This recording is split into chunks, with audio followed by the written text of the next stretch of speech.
Hello and welcome everyone, wherever you are, to another day, 28th day of racing here at AMX Global. My name is Reed. Over there is Weihan. I got the direction right today for the very first time in my life. I'm so proud of myself. How are you doing, Weihan? Yeah, doing great myself. I'm really excited for what's available for us here. I think we're going to be racing among the different cars that we're doing today. We're going to be racing TCRs, and that's true. On top of things, as always, Weihan. But first, before we get down to things like the likes of Hyundai, Veloster, and Elantra TC, we are going to be showing some stuff called the Ray Racing Formula Ford 1600s. It's going to be a really interesting car that I don't think we've highlighted yet in AMX Season 2. So lots to talk about there. We're also heading out on to none other than the Autodromo Internet, whatever that is, Imola. And then first, we're starting things out on what is, I guess, also lesser known, called the WeatherTech Raceway, aka Laguna, Seca. So some very, very classic cars and tracks headed your way today, as you may be able to see there. This is just a breakdown of our settings for today. 26 degrees outside, so the pavement might be a little bit spicy. 35% humidity, partly cloudy. Unlike the weather today in Seoul, it is incredibly rainy and humid. So I'm very glad I am inside watching virtual outside, which is just partly cloudy today with a little bit of wind out there. Nothing to worry too much about. Here is the schedule. We've decided to put these dates up here so that you can tell whenever you would like to race. You check your PDA. You open up your BlackBerry phone.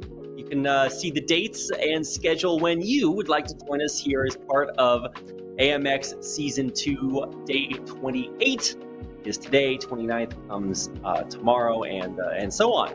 Here's a look at our basically Hall of Fame for AMX Season 2, and that is led by none other than Caio Gaspar, Gael Valero, and Gaston Calavi.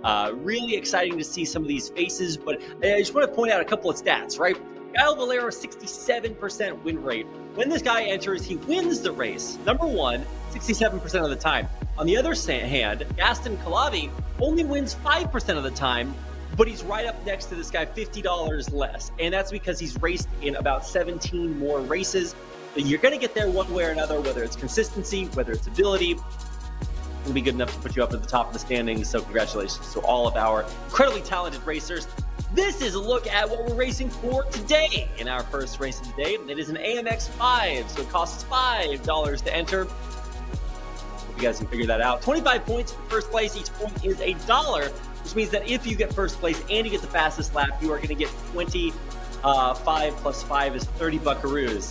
Total of $161 on the line today in our first race, and even more, about $605 for our second race of the day. So a lot of money on the line, and this is a look at the standings for specifically just our AMX 5 race. It's going to be Gael Valero way up there at the top next to Caio Gaspar. And it's just for these AMX 5 races. So you can see basically the top three are exactly the same, with one minor exception, that is Gael Valero is about $16 richer over the course of the AMX 5 races for this season. I believe there's been 15 of them so far. So not too many left to go. And that takes us into the part of the show where I rely exclusively and heavily on Weihan to walk us through what we can expect on the WeatherTech Raceway Laguna Seca.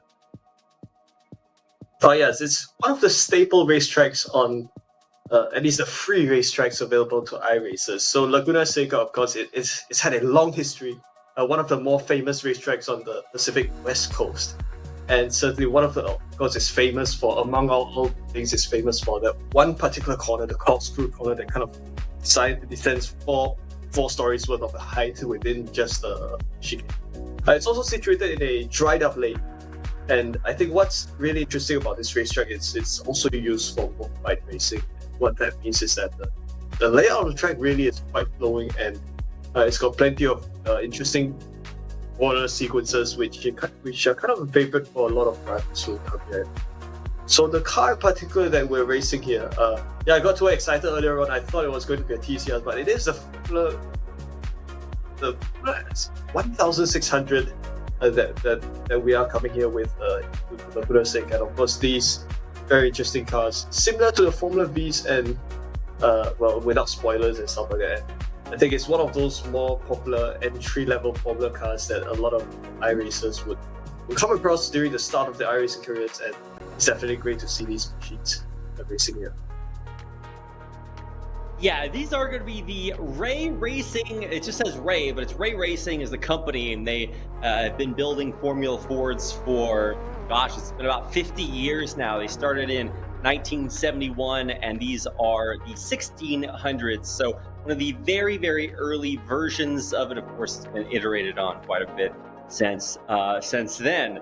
Most recently, I think they have GR21s, but it's 1600 is what we're racing today, and the comparison visually very similar, but they are going to be racing a little bit differently. And here's a look at the racers that we have racing today so far. Keep in mind, if you guys are watching right now and you would like to race with us, you can still join at any time during qualifiers. So anytime in the next 10 or 12 minutes.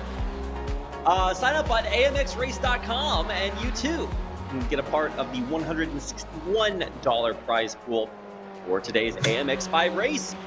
Also, we're trying to highlight free races, free tracks, free content, free cars.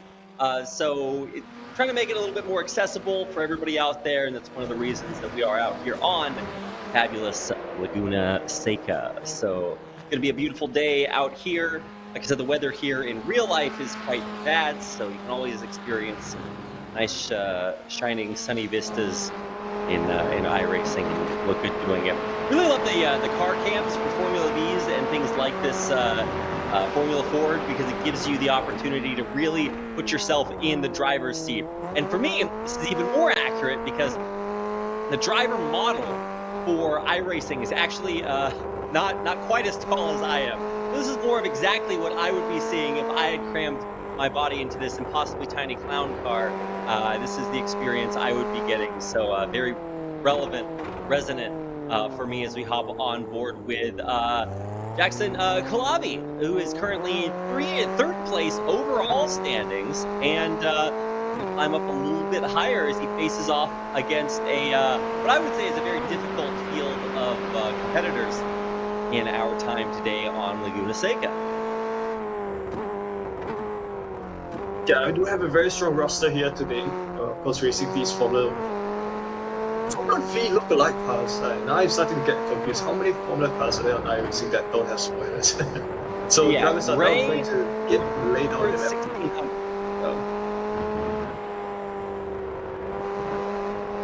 We're gonna keep doing this way. We gotta get our talking time, okay? So right now I'm holding the talking conch, and then I'm gonna hand it across the world to you, pass it off, and now it's your turn, okay? Right, so I think we are with Valero at this point. First Valero with the AMX Racing Team livery car. Very great to see. Comes upon the corkscrew, and it does seem that at this point he's kind of got more purple sectors than Chris NJ, so we might see him coming around with a potential pole that time. And coming upon the final sector, this is where a lot of drivers will find themselves spinning out. Let's hope Valero doesn't do that. He sets another purple sector, going quite slightly along the exit before coming to the final corner. And well, no time to beat, so he will set the first time to beat for all the drivers, and he will come across the line with 1:33. 1:30.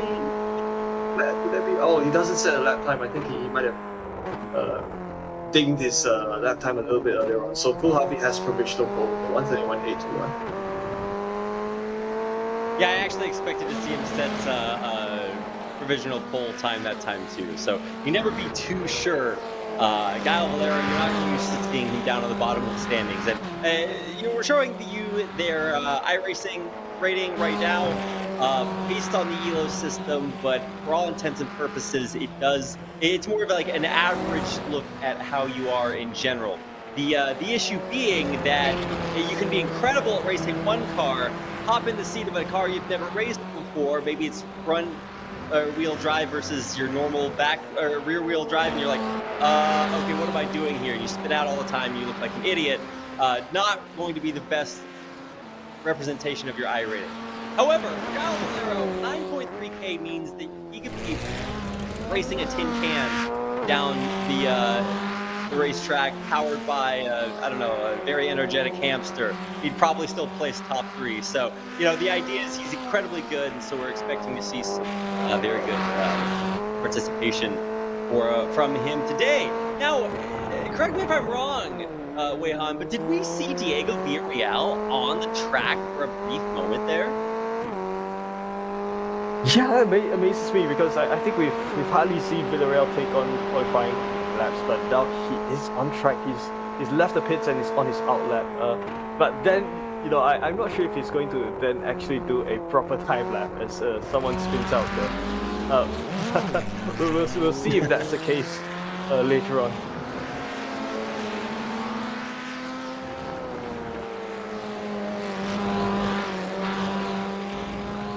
I'm just having fun listening to the noises. Every car sounds a little bit different. One of the best parts about iRacing is not only is the physics very accurate, true to life, but also you really get a feel for some of the true differences in how the cars not only look but also sound. And time we're seeing at least the Ray Formula Fords out on the track. So kind of cool to see or to hear, not only see them head their way around the track. For now, it doesn't appear as if we've seen Gael Valero set another time. This is I don't want to say relatively long racetrack because it's more about the kind of lower top speeds that you're going to be hitting. It takes you so long to travel around here. Just for comparison's sake, Laguna Seca, if I'm not mistaken, pull this up real fast, or really quickly rather. Laguna Seca, obviously an iconic racetrack that has been raced for a very, very long time. And so you're going to see sort of a wide discrepancy in the amount of earning the fastest lap times that you're setting. So for example, if you go way up at the top of the list, LMP1s, Indy cars, something like that, you're going to be taking 111s sent by Adrian Fernandez a long time ago in 2008. But then if you hit things like the Formula Vs or the Formula Fords, it does go way up to around 129, 130. So it's a very, very different experience. Not that the track is extremely long, it's that these cars go a little bit slower than our Formula Ones out there. Yeah, that's what makes these cars all the more wonderful in some ways, because when you have cars that are just a bit slower, well, a bit, there is a margin between these Formula cars and the Formula 1 cars.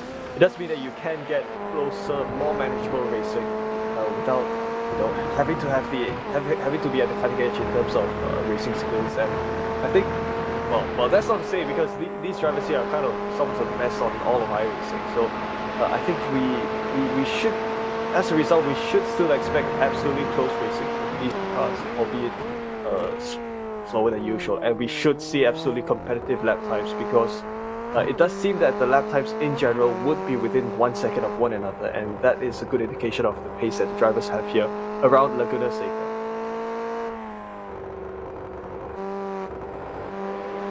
Still no qualifying time set by Gael Valero, so haven't seen exactly what he's on right now, but as you can see down there on the bottom, he's coming up on what should be a very, very close to pole time, but see if he actually gets to set it now. There he is, way up at the top, 131.0 for a time good enough for provisional pole position way up at the top. So that's pretty much what we expected, right?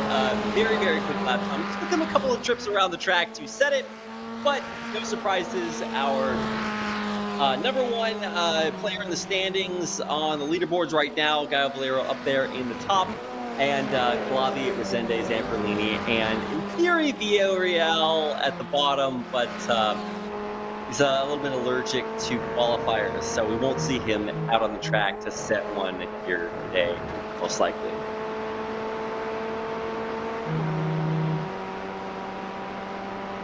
Well, Villarreal has just set a qualifying lap time, so that's certainly great to see.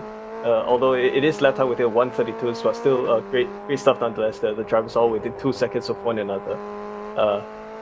But the rest of the drivers are within 1 second. I knew this exactly. I knew this was going to happen, Weihan. As soon as I talk about Diego Villarreal not setting a time, he sets a time. I actually wasn't paying attention to him on the racetrack. I didn't have my SDK up, so I wasn't watching. But good job, Diego. Very proud of you.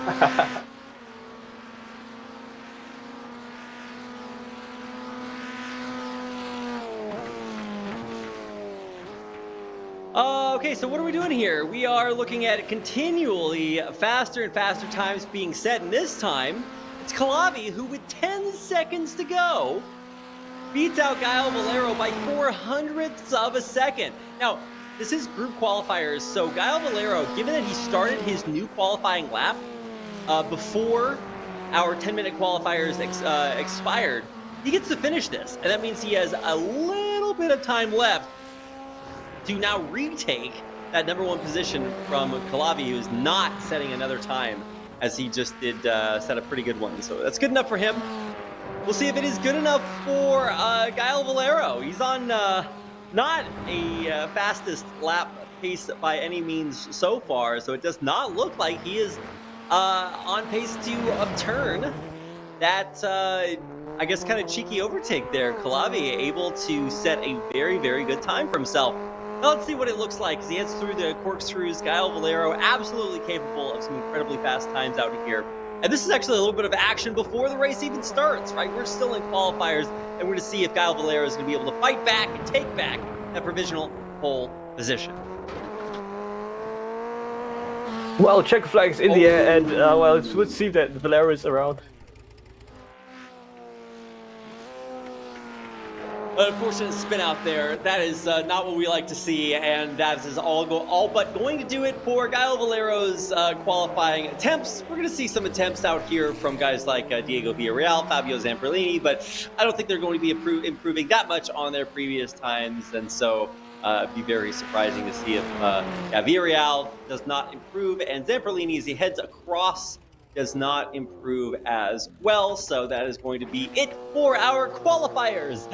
Somewhat surprising result there with Gael Valero not taking that pole position, but shouldn't affect the results all that much. It is going to just put Calavi in first place to start our race here. Pretty exciting set of qualifiers, if I do say so myself, and always exciting to see such strong competition from our racers. And that means that we are going to set things up for a 5-racer start for our AMX 5 race. So perfect balance, as all things should.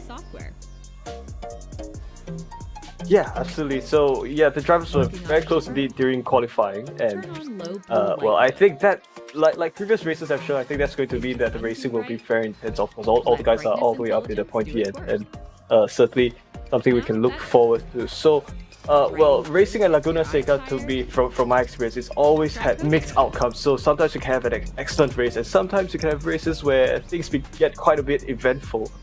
And I would imagine I will kind of try to hope for the best outcome for the drivers here as well, judging by how the pace has been during qualifying. But of course, we do have the qualifying results, and Gaston Calavi is your pole sitter with Gael Valero, who we've seen win 2 of 3 races that he joins, every 2 of 3 races that he joins here. He's going to start alongside Calavi along the outside, with Zamperlini, Vicente, and Villarreal rounding off your race starters. So great stuff to see indeed.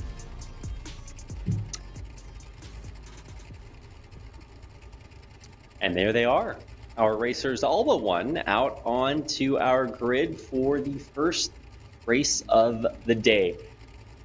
It is a very early day here for all of us on this side of the world, so no matter where you're watching from, welcome to what is going to be the start of a brand new set of races for a brand new week of iRacing competition on AMX Season 2. AMX Global, we are over halfway through our season so far. We have a total of, I believe, 88 races, and this is going to be race day 28 I'm not mistaken also. So it's been quite a bit of iRacing, and for these guys, quite a bit of experience racing not only in AMX Global Season 2, but also against each other. You see Guile Valero there, qualified in second, but is already making a break for what could be the first wheel-to-wheel, almost interlocking, and he sweeps around the inside to retake pole. Well, that's a great move at the start there. So Cool Harvey continues to defend his race lead, but he is finding himself alongside Valero. So they almost make wheel-to-wheel contact there before streamlining into a single file. But it does seem that Zampolini is the one who's trying to hunt down all of the positions as he tries to make it too wide behind there. Cool Harvey leads Valero and Zampolini into turn 5 as they come upon this uphill section that will lead them up to the corkscrew before coming upon this king. And we're trying to see some overtaking attempts. Well, the good move there, not taking too wide into that corner because it's definitely impossible to do so before the head back single file. And we have kind of two battle packs going on, one led by Valero and one led by Vicenzi as they go coming barreling into the corkscrew. 4 stories worth of drop there, I think about 20 meters of well, maybe around the 20 meters of drop across the corners. And at this point, Cool Harvey continues to be on the race lead, leading Valero into the final couple of corners, and the final corner for the first time in this race.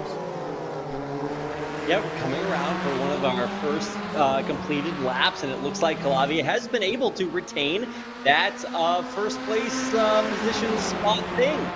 Calavia up at the top, but only by hundredths of a second. You can see Guile Valero always racing for this first place spot. He is going to come around. Watch those wheels. Oh my God, this is so close. So scary with those wheels just centimeters apart at one point. So really have to be very, very careful, but with a sweeping move on the inside, Guile Valero retakes that first place position. Calavia now back about half a second, so a big move there. Valero now in a dominant lead. A great job by Valero, and this seems to be Zampolini who's also going at it with the drivers in the mid-pack. So while some positions change, definitely there's a 4th Cool Harvey that's made an overtake. Oh, a bit out wide goes Zampolini, the black 327 machine, and he's finding himself losing traction. Oh, crazy stuff. Super scary right there. You could easily have seen him completely spin out and have to really start things all the way over again. But as is, that back of the back, whoa, so scary. We're on board with Calavia as he has been passed by Resende, and this almost scarier than when he was battling Valero for first place. Now he and Resende are back to the pack, still keeping it neck and neck. Less than a tenth of a second there for most of the time, separating each other, but have to bring it back a little bit as they relax heading through our third lap to complete that. A new lap record here for Valero, I believe, or not. I'm not sure about that one, but a 131 nonetheless. Very, very good speeds considering that the rest of the pack are setting up to 133s, 136s. That is going to be good enough to extend Al Valero's lead to up to a couple of a second over Resende. Yep, so Valero currently very comfortable in the race lead, and I think we've seen a recovery pattern that usually when Valero is up in the race lead, he's able to build himself a comfortable margin from everyone else. So really, right now, the key battle is one taking place right here. Battle for second, currently being held by Jackson Risenji, and I think Cool Harvey has lost a position where he started from, and he definitely wants to regain. Sorry, he's lost 2 positions where he started from, and he's definitely trying to regain that second place in lead, and he's going to currently sit in the slipstream of Risenji as they head down corkscrew once again. But I can see that with these wingless Formula cars, it's always a little bit tricky to kind of take some of the corners because you have to be aware of how much speed you're taking across the corners, as you don't actually have that much downforce as you would in other Formula cars. So definitely an added challenge for the drivers. Coming upon the final corners once again, the hairpin there is actually a more difficult corner than it seems. You have to kind of get your line right in order to get the best exit to have a good run down the backstretch. Yeah, kind of a fundamental concept, but especially in these Formula Ford 1600s, it is a lot easier said than done. We're starting to see things change up just a little bit here. Bolero dominant at the top, but Resenge on the heels of Calabi looking for any possible opportunity to get that overtake. And Diego Villarreal has all but dropped out, 20 seconds back of the next competition, Zamperlini. So things are very settled at this point in the race, but especially with as little amount of traction control, things like that, these open wheel cars can be very, very volatile. So you really, really can see anything happen. One spin out is going to absolutely change our standings. And we do see that happen. This is a 12-lap race, everybody. And that means that you really do need a lot of consistency as you head around Laguna Seca. I'm going to say that. For every race. Yeah, battle for second continues. Battle for second continues. Kohlhavi continues to lead with his NG. So obviously that overtaking move has been done. Kohlhavi has retaken one spot. And I think Visenji is now trying to come as close as possible to Kohlhavi, because with these kind of Formula S cars, you do need the slipstream, because it does come in quite handy for the cars, even though these cars are quite aero optimized. And we've got some very nice panning shots here from up top. Very great job done by the production team at AMX as they take the Andretti hairpin once again. And this is another one of the trickier corners, because you have two apexes to that one corner, and it happens that the radius of the corner kind of reduces as you take the corner. That means that drivers have to kind of be slowing down right halfway through turning into the corner before then coming upon these two corners, which are quite easy to take. You just have to ensure that you're carrying enough speed through the corners before then coming on to turn 5, which is kind of the start. And we're going to have a replay quite soon of Zamperlini. Exactly. It's almost like you knew what was going to happen before it happened. Are you psychic, Weihan? Oh. Well, there it is. You can always tell a retake, Weihan, where one of the cars was behind one of the other cars, but then becomes ahead of it. Just something I've noticed over my years of experience commentating sim racing.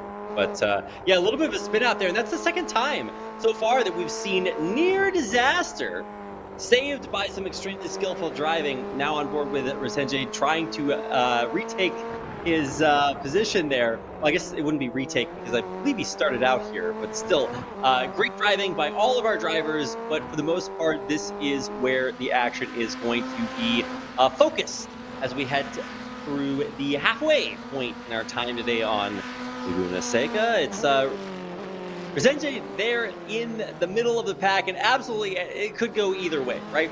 Right now he's very close to taking that second place spot on the podium, but I don't know. It's going to be a lot easier said than done when it comes to passing Calabi, because these guys are both setting absolutely like razor's edge times on Laguna Seca. It's 131's nearing 130s, so very, very close, and close times to the maximum you can be expecting here. So it doesn't get much faster than that, and so if everything stays constant, this is the way things will end. But yeah, we'll see what it looks like as you know, Valero is way out there, right? 3 minutes or three seconds, no, not 3 minutes, quite that, Tom, but 3 seconds in the lead. And so, kind of curious to see what is the real weakness that Resenge is going to be able to exploit. I don't know. I'm just looking whether it's you know, trip through the corkscrew, or whether it's just Resenge looking for an opportunity to overtake, not wanting to give up any sort of draft. Well, here at Laguna Seca, it's a place where you can definitely play mind games with a driver in front of you, and that's like you mentioned, Reed, that's something that Resenge would definitely think of, because you have to be on top of yourself, especially with these Formula V cars, and especially with some of the corners that are kind of more. Well, the fact is that some of the corners here are kind of more than meets the eye. You have sometimes things happen to you when you're not the most aware, and that would sometimes be the case with places like the corkscrew and maybe the start of the final sector, the part where kind of the track goes downhill very much from there. So Kohlhavi continues to lead Zamperlini, as we have some even better shots indeed. Always like this blimp camera, because you can kind of see everything indeed. And Kohlhavi's build a 1 second gap ahead of Vicente, and he's probably going to continue maintaining this in order to build himself a comfortable margin. As I just said, that it's kind of reduced to 8 tenths of a second, so I think Vicente is definitely pushing very hard indeed to try to see that gap being reduced with Wuhan. I see, now that you said it, Weihan, caster curse is in play, and now Vicente closing it by 2, now 3 tenths of a second. He is really building up that speed, trying to utilize what is the final quarter of our race today. He's really got to get this, well, it's not quite the final quarter. That would be next. My bad. Although now that I've talked about him coming back, he spins out and loses a second and a half. Oh, well, that's not a good thing to see, as Vicente has now found himself much further back. He pops an off track also along the exit of that final hairpin. So, yeah, I think he's kind of lost his rhythm a little bit there, Vicente. But still, good job trying to pick himself back up as we come towards the final third of the race. Well, not that soon yet. We're still in lap 8. That would be lap 9. Coming upon a dreaded hairpin once again. When I take that corner, I've always had issues taking the second apex, but these drivers do it so effortlessly. So it's great stuff indeed. Valero continues in your race lead, and I think I was quite wrong about paint scheme there. I don't really see the Apex Racing Team paint scheme, but I do see his bright blue livery that he's running on his car, so that's perfectly great. I'm still trying to get used to seeing these Formula cars without spoilers though, because they kind of look like a different style of machines indeed. So we are going to have a look at a replay of the number 1 machine, taking the what would appear to be the third last or second to last corner. One of the places where it's easy to kind of cop it off track and to send your car spinning, but the number 1 driver of Vicente handles that absolutely well. See, I thought he was spinning out, but in reality, he was just stuck in slow motion. You guys thought that was an effect on our replay, but no, actually, he just hit a bit of a time dilation there in the quantum realm. So, always hate to see it happen. And for Vicente, man, he really has got to work on his ability to traverse the multiverse there. A struggle, as always, and that is going to make it even more difficult for any of our racers to overtake the monster. There's Gael Valero in first place. You can just see him there in the distance. Looks like a tumbleweed on the horizon in the future. He is light speed ahead of the guy on your screen right now, currently in second. Clavi, Resenge, Zamperlini, Villarreal are back of the track for now. But I would say that, if you get a bad spin out, it's going to cost you 3, 4, 5 seconds. So absolutely, this could change if our racers can't keep it together for our final 3 laps in regulation here.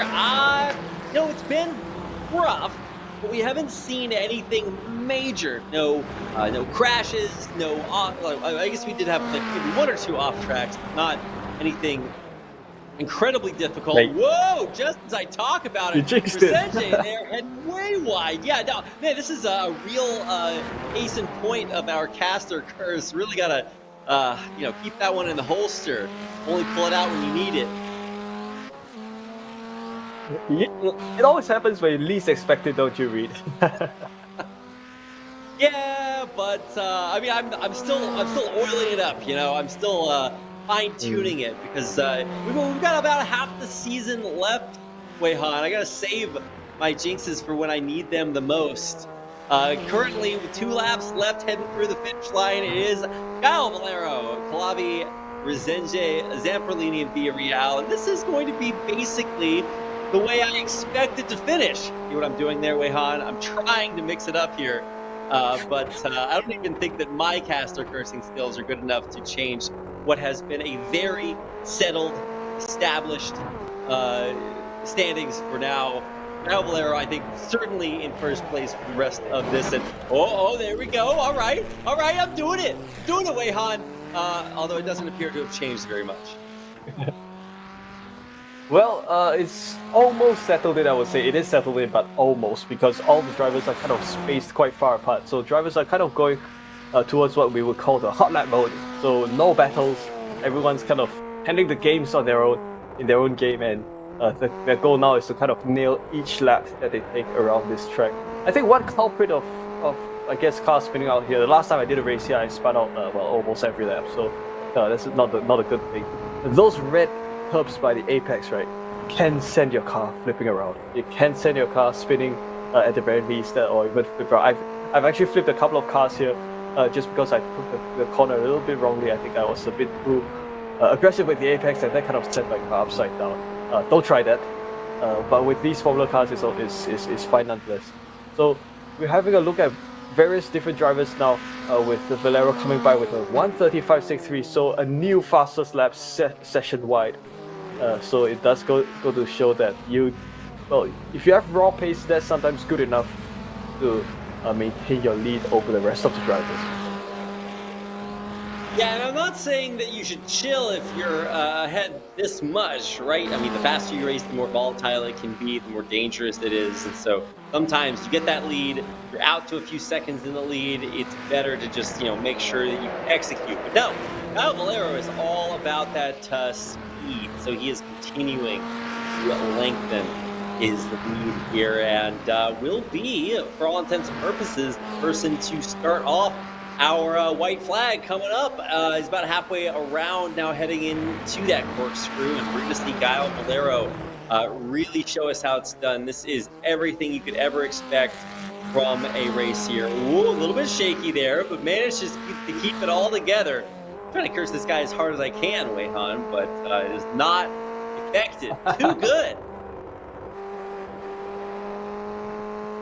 Yeah, well, Valero's handling his car exceptionally well here indeed.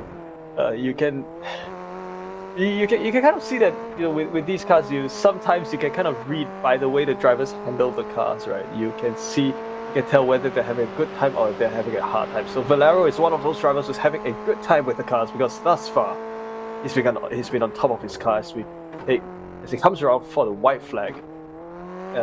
Taking this car around the track for the final lap. You can see he almost broke traction there a little bit. I think I've not driven this car before, but I think at some points you do have to kind of lose a bit of the traction in order to get your car around the corner, and that's what Valero is doing. The rest of the drivers make their way around for the final lap as well.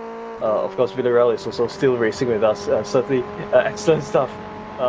But Valero continues with the race lead with less than a lap to go racing here at Laguna Seca. Yeah, it's easy when we're on board with Kyle Valero because you're seeing nothing but net ahead of him, right? It's a bright open skyway. And so it's easy to see him lose control for 0.001 seconds and be like, up. See, he could have done better there, but this is the ultimate in backseat driving, coming through corkscrew, and now really nothing extremely challenging ahead of him. Even if he does have some accidents, then he's got 4.5 seconds. 4.5 seconds. Let that sink in, guys. A huge margin of error here.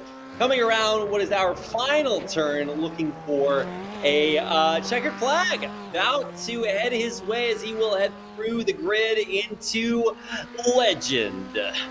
Weihan, checkered flag is out for Kyle Valero, who improves his 67% win rate to even more. Actually, I think it might have even been higher than that.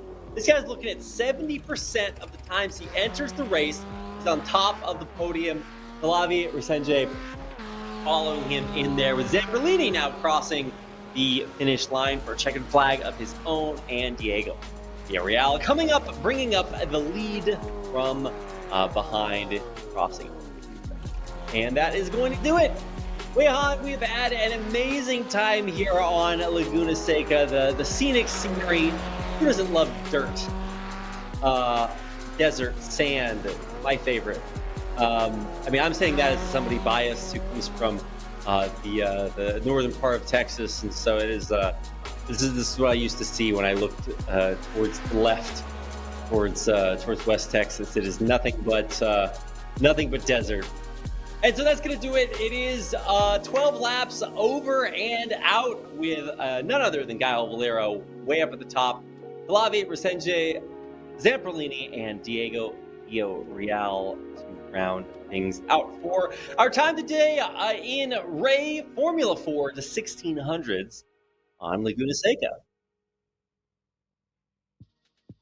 Yeah, certainly exciting race indeed, and it would seem that Valero just on his final lap took yet another fastest lap, so that kind of nets him even more points, Reed, and I think that's certainly great stuff indeed. And that's actually something you'll see some of our racers do, right? Even if they're in last place, they'll head to the pits, freshen up, put on their makeup, and then head back out to try to hit a fastest lap, because the fastest lap is worth an extra $5 in AMX 5. So always want to make sure that you are taking every opportunity available to you, and it's clear today that all of our racers are really sort of min-maxing to the max. So very, very talented. And congratulations once again to Al Valero, who is certainly one of our fastest racers. So that's going to do it for our first race of the day. But don't go anywhere, guys. When we come back, we are going to have... okay, I'm refreshing my my memory right here. Coming up, we've got Imola is our track, and we're going to be racing Hyundai Velosters and Elantra ECs out there. So pretty classic combination. You don't want to miss that. In the meantime, while we are out on a break, you guys have one homework assignment, and that is to hit these buttons. Not literally, but follow us on social media. Let us know what you're thinking about the race, and if you are inclined, you can head on over to amxrace.com, enter, and take your share of what is over $18,000 prize pool for this season. Pretty impressive. You see so many good racers, and we expect to see all of you out here when we return in about 30 minutes. So don't go anywhere. We'll be right back.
Safeguard your eyes smartly and easily with an eye care monitor and eye care U software. Working on a paper? Turn on low blue light mode. Is the sun too bright? Let brightness intelligence do its work. Now better. Writing code gets your eyes tired? Try coding mode.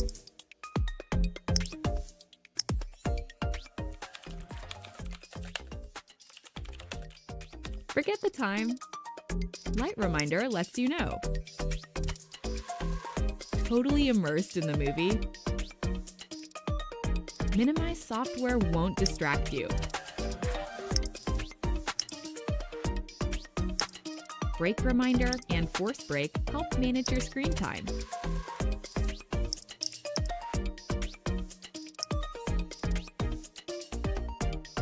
When it's almost time, a countdown starts. Force Break activates to rest your eyes. Eye Care U. Safeguard your eyes.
Safeguard your eyes smartly and easily with an eye care monitor and eye care U software.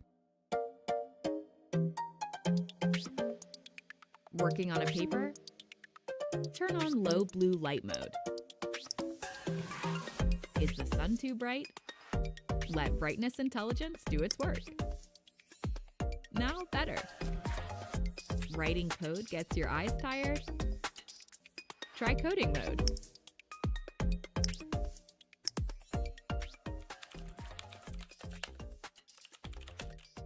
Forget the time. Light Reminder lets you know. Totally immersed in the movie?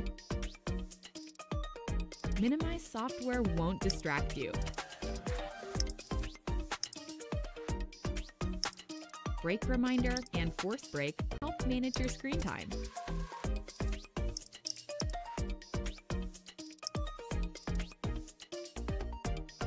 When it's almost time, a countdown starts. Force Break activates to rest your eyes. Eye Care You. Safeguard your eyes.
New music's too good. Welcome back, everybody, to AMX Global Season 2. I'm Reed with Wei Han, and we're back for our final race of the day, or second race of the day, depending on how you want to look at it. Is our race glass half full or half empty, Wei Han? I think it's half full because I'll tell you, we're coming to one of what could potentially be an excellent hard track combination, because as we know, Imola, the way Imola is today, is kind of like a street circuit, and TCRs go best at places like street circuits, narrow and with a lot of angular corners, and that's something I'm really looking forward to with the TCR cars here, Reed. Yeah, that's right. We do have TCR cars on this track. It is Imola, or the, well, it's got a much longer name, Autodromo. I'm just going to leave. Only Marco's allowed to say the full name of this track. That's the rule, Wei-Han. Pretty much the same setups as we had last race. 26 degrees, 35% humidity, fairly cloudy, 3 kilometers per hour, whatever that means. Miles per hour, I would know. Now I'm totally helped. Iconic racetrack. We do have some great cars to race on it.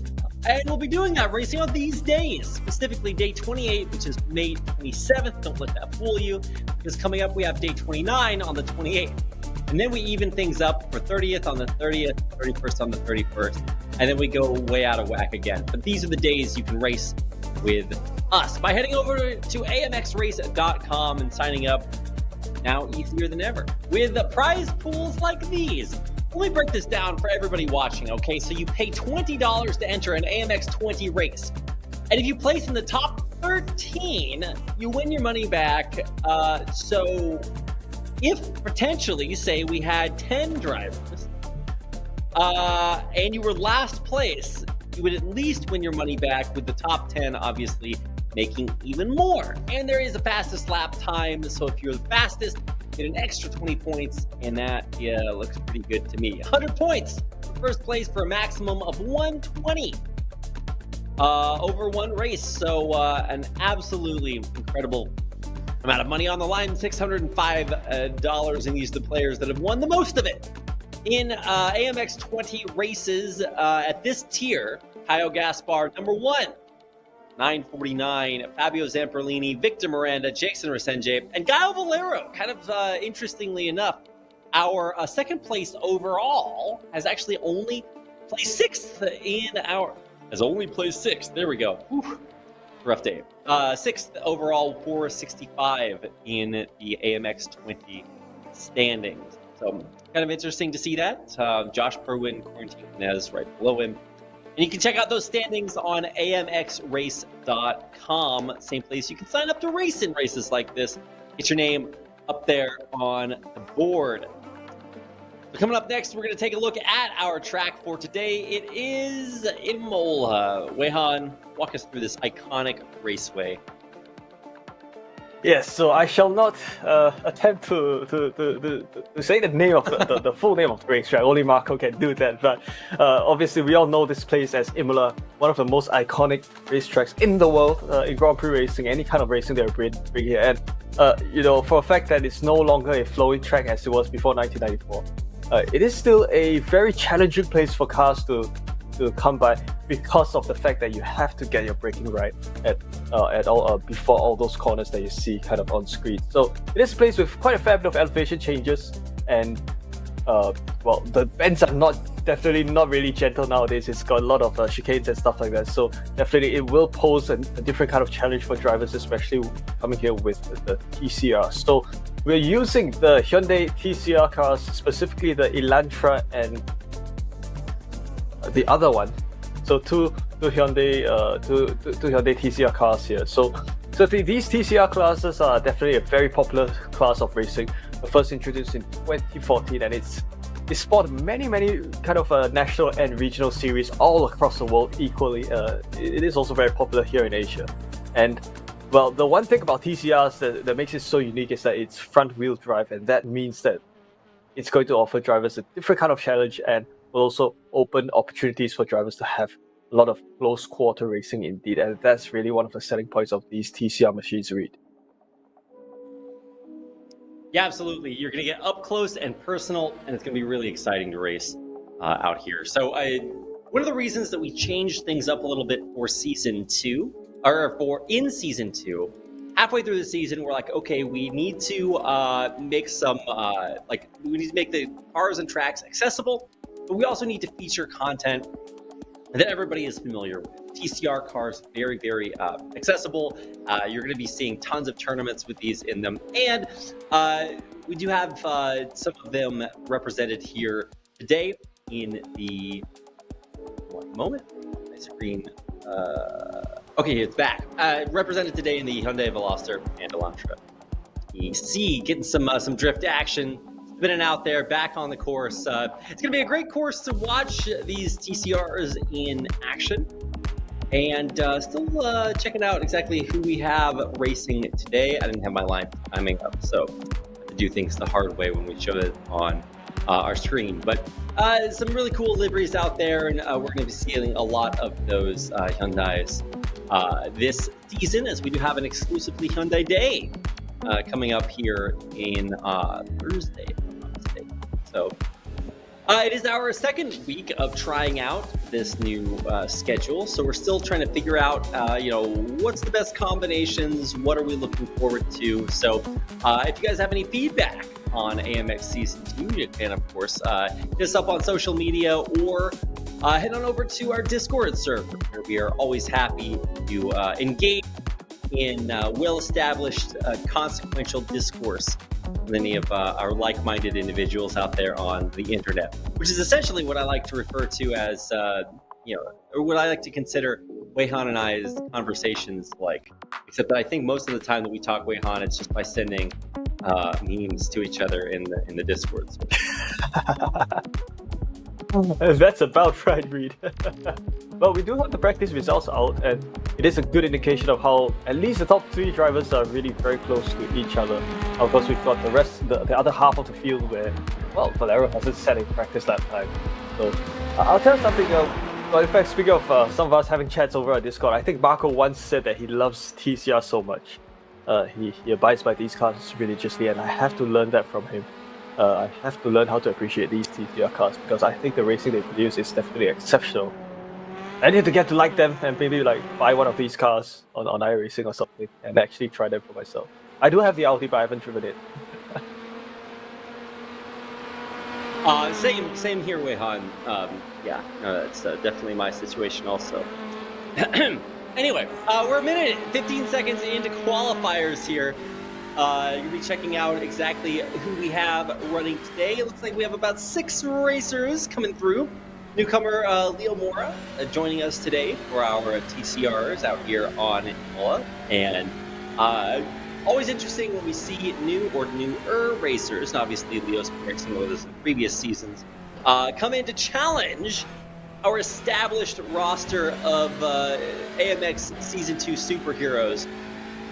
It's a tough ask out of just basically anybody, but hopefully able to give us some helpful tips, right? When you watch these guys race, you're not only watching them, wow, they're really good at that. No, you should be keeping an eye on how they're taking each turn, what their general philosophy of racing is. That what can you learn from watching here? It's a lot more than just saying, oh wow, they passed that guy and then they drove around that corner. It's a little bit more involved. So certainly a lot to learn, a lot to take away. And one of the best ways to learn is to getting out there and practicing it yourself in live racing situations like this. So even if you're not as much of a competitive racer, even if you haven't really joined a lot of races, you can still come out here and get involved in AMX Season 2. We have actually seen quite a few of our racers do that. Maybe they have raced in other tournaments, coming out here, and this is where they really get a lot of their diversity practicing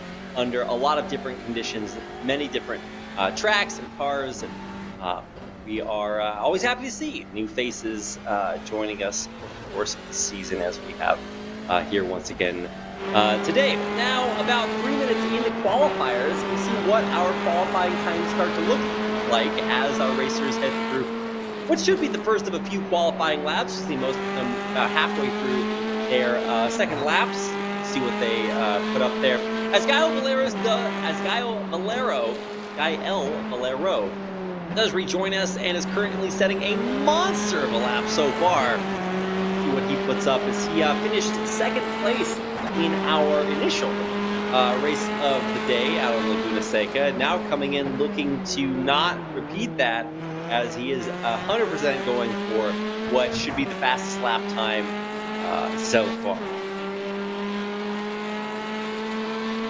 Yeah, so Valero having it's kind of set at almost purple lap time as we ride with Valero, taking the final 2 corners. So because we talk about lap time to beat, usually Valero will be the one setting the time for the rest of the drivers to beat. So it's going to come around the final corner. Let's see what time Valero sets down specifically. So the clock goes 51, 52, 53, 54, and maybe a 55 as it comes across line 157, 156, 643. So that's the lap time set by Vicente. Cool, Harvey comes around 156.4. So definitely great stuff. I think Valero was probably on an out lap earlier on, and you should then see qualifying lap time the next time by. So continuing on with Valero for yet another lap, you can see that he's having advantage of some of the slipstream for the cars in front of him. Yeah, no, that's what my out laps look like too, Weihan.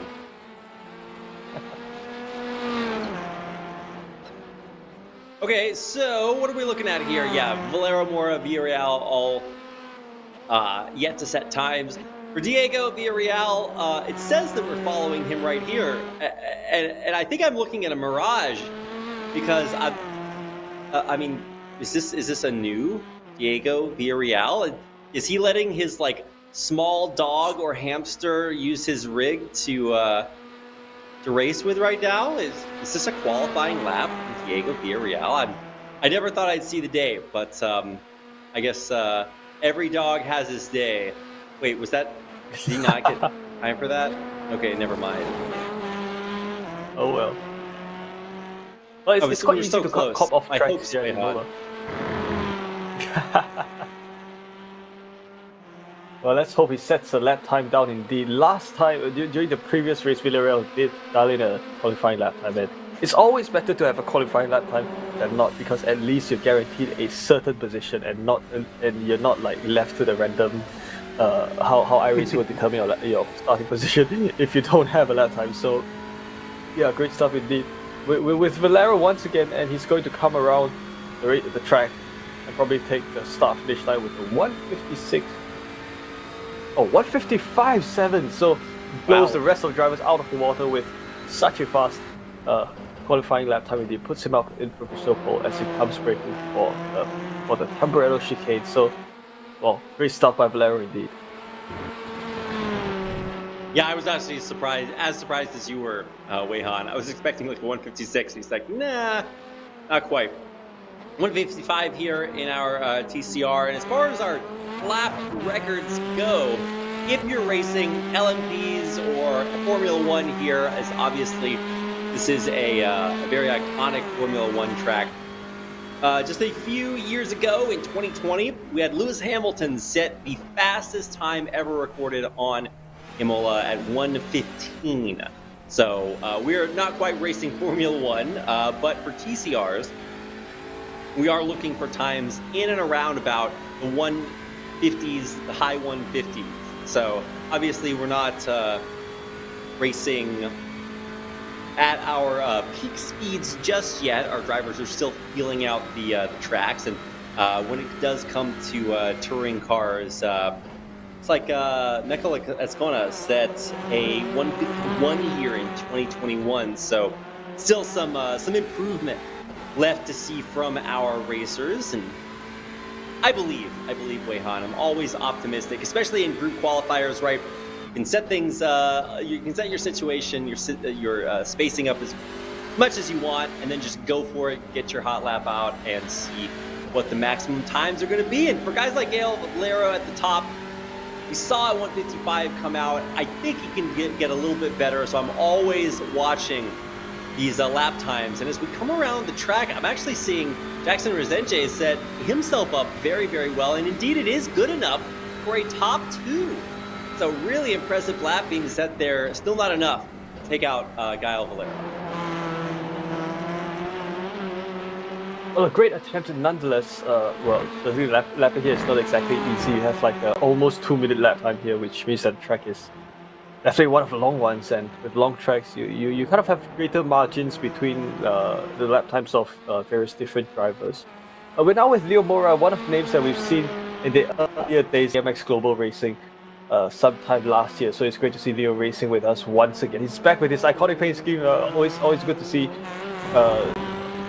It brings me back memories to when TJ used to cast for us a couple of seasons ago during beta season 1. And Leo Mora has a lap time of what would it's probably within the high 150s, but still, he does have another opportunity at coming around the final corners before settling down yet another lap time. So we'll sit with Leo Mora as he finishes this qualifying lap time, and his time that he'll set down will be a 150. Well, let's wait for him to actually cross the line. 158.7. So great attempt as always. Good to be within 3 seconds of the pole sitter. That's usually what I try to tell myself. It's a good benchmark. And for our qualifiers so far, we are reaching the end. Everybody's going to get one final lap. They can cross the finish line very quickly. And it looks like or at least a couple, this will be possible to get that one final lap in. If I'm not totally mistaken, let's see. 2 seconds. Are they going to be able to crowd? Oh my God. That is not the direction you're supposed to go. You're going to look at that damage modeling out all over there. The track. My God. Okay, well, we'll get our news crews out to the track and see if everybody's okay. Obviously, our thoughts and prayers are with the drivers for now. It looks like no additional laps are coming through. If I'm not mistaken. I didn't see anybody cross the finish line in time for another round. Although it looks like our qualifier timings are being quite generous, letting our racers continue on through. I'm not sure exactly when the session's going to time out, but who decides to set another time. For now, unless things change, it looks like Diego Villarreal is coming through on his final lap. So see what he's able to set. Currently at a 155.7, and actually back quite a bit. So this could be a very, very good time for Diego. Which is not a sentence I say very often with him.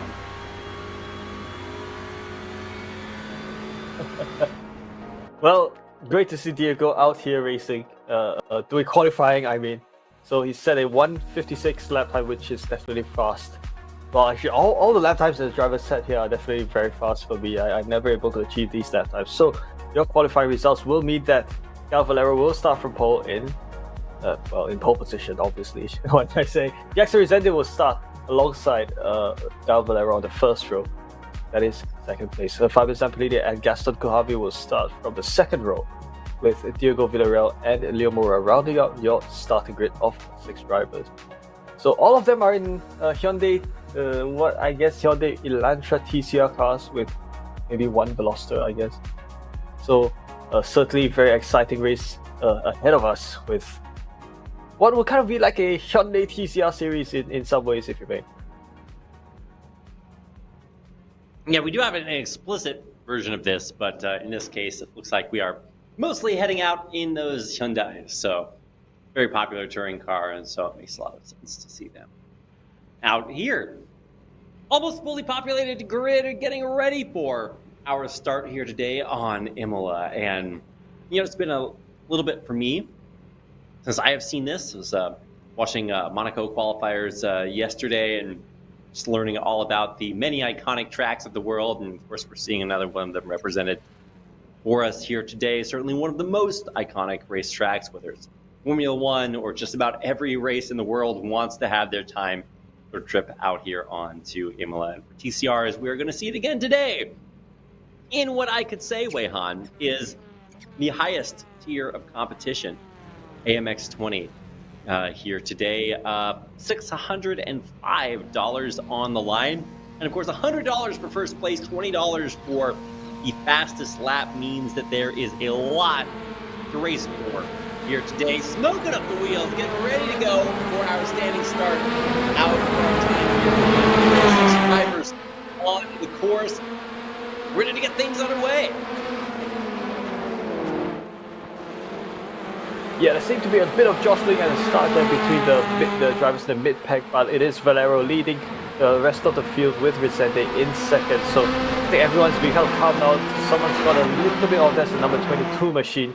The very black here they lead. That is Diogo Villarreal who made a bit of an off track, but Valero continues to lead Vicente as they take on the next couple of sessions. They're coming upon Tosa. One of the nice habits. How will it be taken by these TCRs? Yes, they take it just like any other car indeed.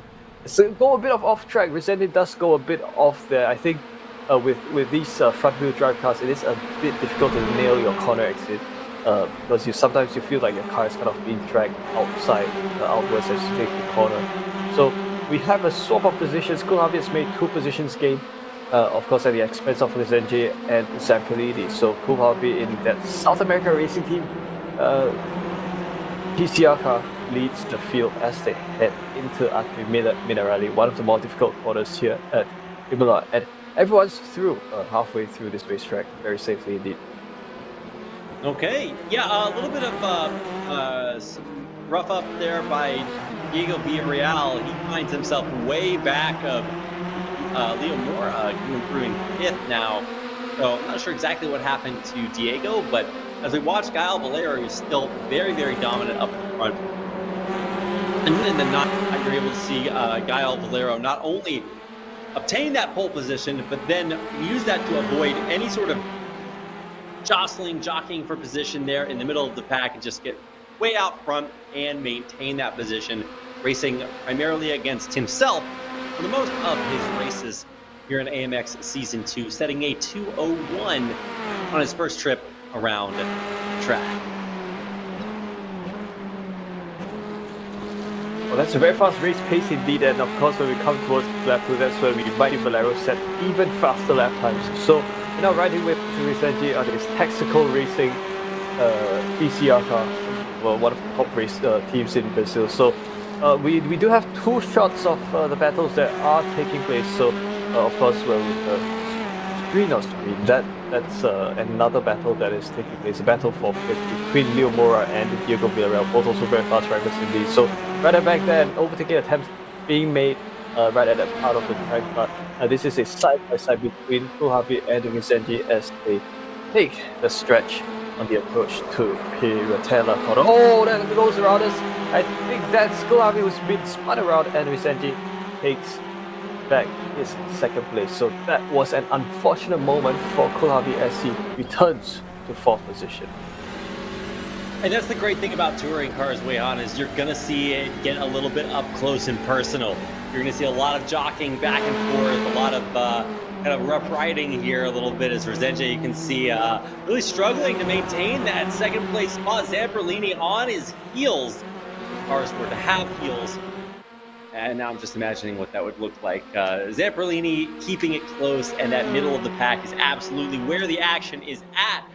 For us right now, Resenge really doing a great job. Not really too much what you would call maybe defensive driving. Not really wiggling back and forth, but still cutting the perfect line around the track and doing so well that it's tough for Calabi or Zamperlini to really make any progress as we enter even closer to halfway point of time here out on Imola. Only 8 laps, keep in mind. So this is very much a sprint. This is very much going to be a limited number of opportunities to overtake, and especially with as many chicanes as we've put in as this track has evolved over time, it's going to be even more and more difficult to really see that flow that we used to way back in the day. Not that either you or I are that old, Weihan. I'm just saying, posterity's sake, it used to be somewhat different. Yeah, very much so indeed. So Vicente continues to lead right after toss up continues to lead this battle pack up top, but another battle key between Mora and Villarreal. That is Villarreal trying to go for an overtaking move on Mora. Both drivers absolutely close indeed. And so is Zamperlini and Zamperlini and Koolhavi. So both drivers also going very close together. I'm trying to focus on 2 things at once. That's definitely not a good thing to see, but banging wheels indeed does Villarreal and Mura at the other side of the track in some ways. They're coming into contact there. Oh, that's Villarreal who's cut around.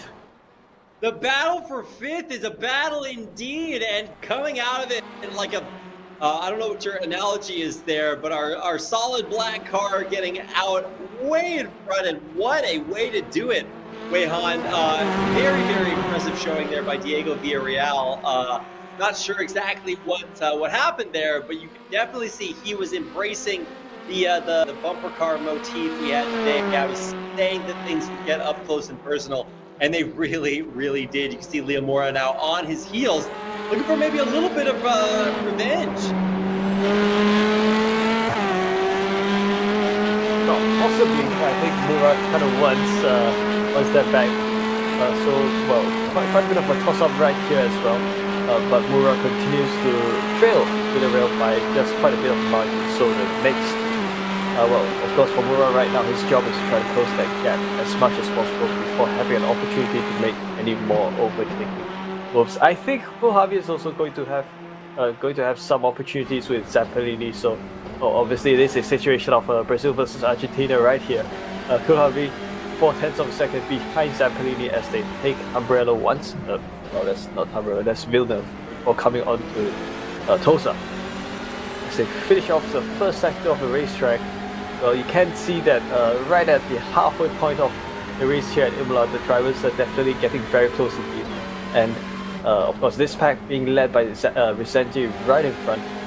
It could, well, if TCR Racing is anything to go by, we can see a lot of action happening as it has happened over the past couple of laps, and we are definitely in store for more action to happen. The great thing about these TCR cars is that rubbing against racing, and it's not easy to kind of get pushed around if you're careful racing with others, and that does mean that you get a lot of good fender-to-fender rubbing and racing action as we continue to ride with Resende and Zampellini and Kohlhavi on all these different corners. All right, coming back around through Ribats, around the corner into the end of another beautiful lap, and this will be lap number 4 over, with the action still so solidly in the middle of the pack with Kohlhavi, Zampellini, and Resende, with a replay coming in of what we just saw mere moments ago, a little bit of a push around the corner, and you can see, oh, the love tap. Then way off, and this is where the action really heats up. Going in for another pass, and it gets even dirtier with a little bit of a swipe off there beside, spinning out Zampellini, and you can really see the desire for revenge mounting. I actually thought Zampellini was going to get the worst end of that, Weihan, as it looked like he was going to spin out, but managed to keep things going in front and now maintains that lead with a 7-second advantage over Leo Mora, who it seemed initiated that contact. Yeah, well, I think Villarreal was able to hold his ground absolutely well there, but it does seem that their positions have swapped in some ways. If we do look at that timing, Kawamura has made his way ahead of Villarreal. We are going to continue with the action here, with he still being led by Resende. So, the battle for second place in the three-way battle as we head on to lap 8 laps here, racing at Imola circuit. Come upon the midsection of Imola circuit, as we see Resende going a little bit loose. He takes this corner. You don't want to use too much of that curve there, or you might pop an off track. Kohlhavi is trying to go in and out, trying to take the slipstream, but also getting a bit of it into the engine as they come upon this chicane. And well, here the fact is that it's not exactly an easy track to overtake, but here at the final second, this is where overtaking attempts can happen, and that is Zampellini, who's made his way, Kohlhavi was around Zampellini a long stretch before they're coming towards the final couple of corners. That's Kohlhavi who's made his run up to P3 ahead of Zampellini. Just barely ahead of Zampellini, still the closest part of the pack here is NJ, Kohlhavi, Zampellini, and probably what we'll be taking a look at for the rest of the race. Miguel Valero extending his lead to an almost 4-second advantage over his closest compadre, Resende, there in second place. Leo Mora doing a good job solidifying his position ahead of Diego Villarreal, but for Zampellini, he is also very, very far ahead, 17 seconds of 5th place. So, like I said, a lot of action here in the middle as we watch the most competitive part of the pack head around Tosa into our back area. And, this is one of the straightest parts of the track, right? With a smooth curve into Piratella instead of one of those spikier chicanes like we're going to see coming up here as they head through the natural spring aquifer. Wait, hon. Yeah, the name Aqua Minerale, because this track is built over top of one of those. And that's what we're seeing our racers come through right about now. Yeah, and it's also the most, to me, it's the most difficult corner on this track because you can enter the corner well, but you have to be very good. You ensure that you handle the exit of the corner well as well, because there is the apex of turn 13 that you shouldn't cut too much or you will cop and off track.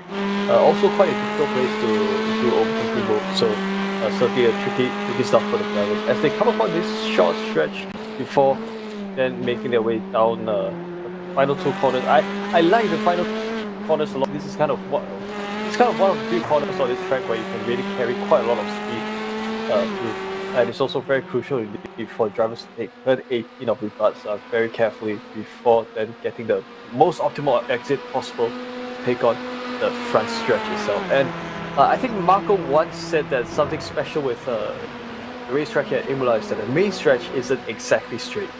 It's kind of got a few bends here and there, kind of a few kinks here and there, which to me it makes Imola all the more special because you're always working your steering wheel. You're not driving like full on straight all the time, and that's also definitely the case for the drivers here who have a treat as they come to Imola. Kohlhaave continues to sit in third as he sits behind Vicente in second. Yeah, and actually the something interesting to talk about is Zamperlini was within half a second, and then something happened, and now he's almost 2.5 seconds back. We were really looking at a very close middle of the pack there with Zamperlini, Kohlhaave, and Resenge. Zamperlini now no longer part of that as he is sitting way further back. It's going to be tough with only 1 lap remaining to make up that difference and see if he can come back into Imola today. Looks like the only opportunity is who is going to be on the podium, which order those names are going to be in, with Kohlhaave now 6/10 back. Resenge is on his tail, seeing if he can make one final attempt and an overtake to climb up to that second spot in the standings. Valero, we haven't seen him on our map at all. There he is in the distance, a mirage, Weihan, in the future. Resenge, Kohlhaave wanting to, Resenge wanting to keep that second place spot, but Kohlhaave not content to let that go just yet. Closing the distance here as we end our penultimate lap. The white flag coming down momentarily, and Skyho Valero will cross the finish line, and there it is. White flag is out, and one final lap remains for our racers to determine who, or rather in which order, they're going to be coming through. 155s set across the board, tenths of seconds separating our top 3 racers.